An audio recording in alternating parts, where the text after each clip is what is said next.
Some of the wealthiest people in the world made their fortunes by writing books. J.K. Rowling, for example, went from being a struggling single mother to a billionaire because of Harry Potter. And James Patterson makes over $90 million every single year just from his book sales. And self-published authors like Hugh Howey and Amanda Hocking have also earned millions without ever having to hire an agent or beg a traditional publisher to take a chance on them. So what's the secret? Why do some authors keep becoming millionaires while so many struggle to sell even 100 copies? In this video, I'm going to break down exactly how successful authors turn their words into serious wealth and how you can do exactly the same. There's this common belief that writing isn't a real career. I see authors joking about this all the time, self-deprecating tweets about being a starving artist working from a cafe,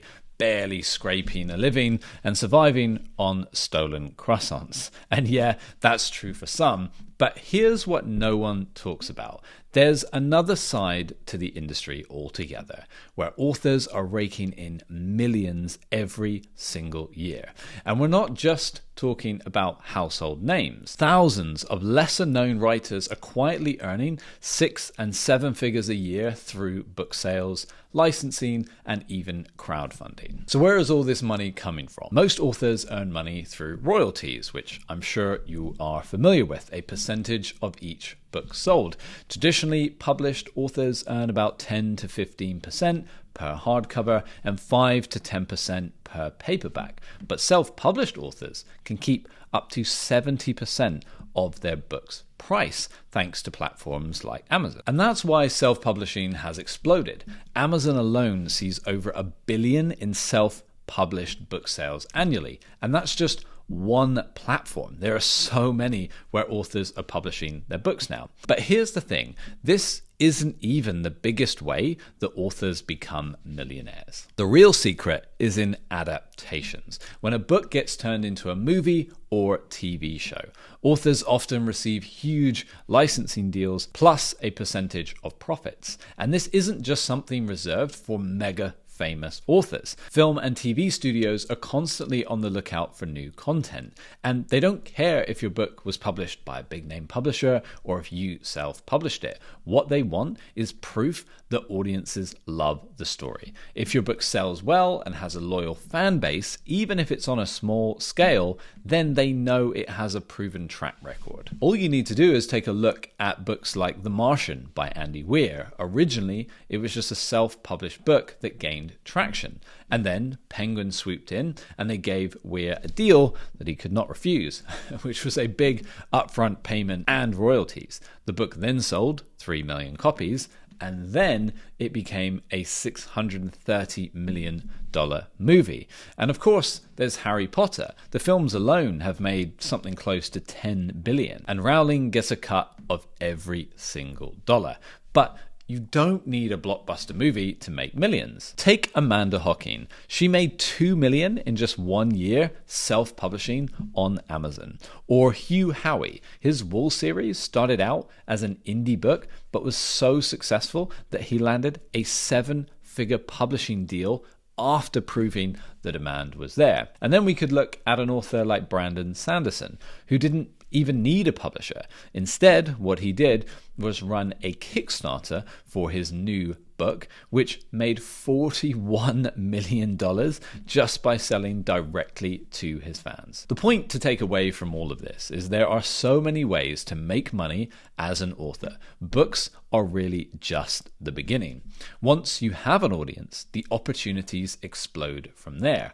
Authors, as you can see, aren't just making money from books. They're expanding into courses, merchandise, speaking engagements, even subscription-based fan clubs. Colleen Hoover, for example, sells book-related merchandise on top of her massive book sales.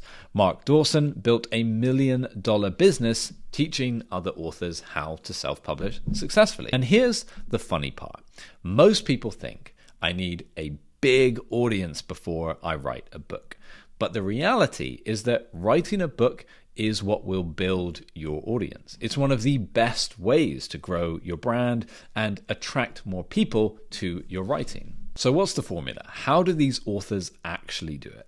Here's the key strategy. Write for a high demand niche. Romance, self-help, fantasy, and thrillers sell best. Of course, if you have a passion project or there's something else you want to write for, please do. But just understand that when you write for popular genres, you immediately have a head start. You need to master marketing, build an email list, use social media, and plan strategic book launches. The other key is to turn one book into a series. The more books you have, the more fans you gain, and ultimately the more books you sell. And expand beyond books, sell courses, coaching, or get licensing deals. And most of all, be consistent. The top 1% of authors publish multiple books a year. That's how they keep growing. And speaking of publishing, the top 1% of authors are earning over $250,000 a year. Now, this doesn't mean everyone who writes a book will become a millionaire, but the key is to treat it like a business. If you focus on writing consistently, marketing your books, investing in your books with good editors and cover designers, and growing an audience, then it's absolutely possible. Look at all the indie authors who started from scratch and are now making 6 figures a year. Honestly, the biggest mistake new writers make is thinking that writing alone is enough. In today's world, you have to heavily invest in your book to make sure that it stands out and to make sure that it's an amazing product. You need to build an audience, and you need to really treat your books and your writing like a business. So now you know why authors keep becoming millionaires and how you can do it too. If you are serious about making money from writing, then start by focusing on your audience, your marketing, your consistency, and the quality of your product. And now I've got a question for you. If you could write a book, or if you're working on one right now, what is it about? Drop a comment below. I'd love to hear about it. YouTube will now be recommending another one of my videos to help you write and publish an amazing book. So make sure to go ahead and watch this video next.